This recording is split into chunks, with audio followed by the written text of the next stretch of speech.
Hello, welcome to come back on my Facebook ID Shafiul Academy. আজকে আমরা অনেক important একটা টপিক নিয়ে কথা বলবো।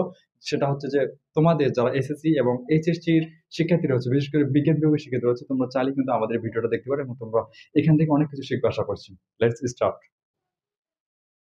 তুমি তোমার প্রশ্ন করো, তুমি কি বিষয়ে প্রশ্ন করতে চাও বলো। আচ্ছা স্যার, বলেন তো বন্ধন শক্তি কাকে বলে? হ্যাঁ, বন্ধন শক্তি তো এটা হচ্ছে অনেক ফিজিক্সের অনেক ইম্পর্টেন্ট একটা টপিক।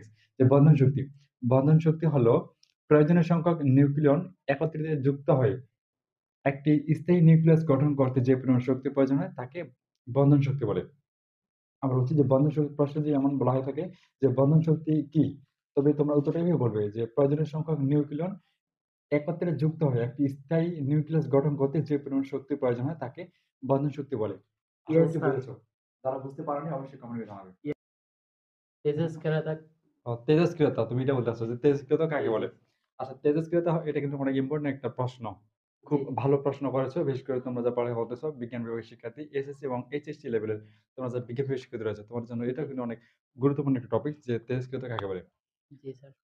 এই সঠিক উত্তর জানতে তোমরা পুরো ভিডিওটা অবশ্যই শুনবে। তো তেজস্ক্রিয়তা হলো যেসব মৌলিক পদার্থের পারমাণবিক সংখ্যা ৮৩ এর বেশি, সেসব মৌলিক পদার্থ হতে স্বয়ংক্রিয়ভাবে তেজস্ক্রিয় পদার্থ নির্গমনের ঘটনাকে বা তেজস্ক্রিয় রশ্মি নির্গমনের ঘটনাকে তেজস্ক্রিয়তা বলা হয়। আশা করছি বুঝতে পারছো। ইয়েস। সবাই শফিউল জি স্যার। একাডেমি এই আইডিটা ফলো দিয়ে সাথে থাকবে।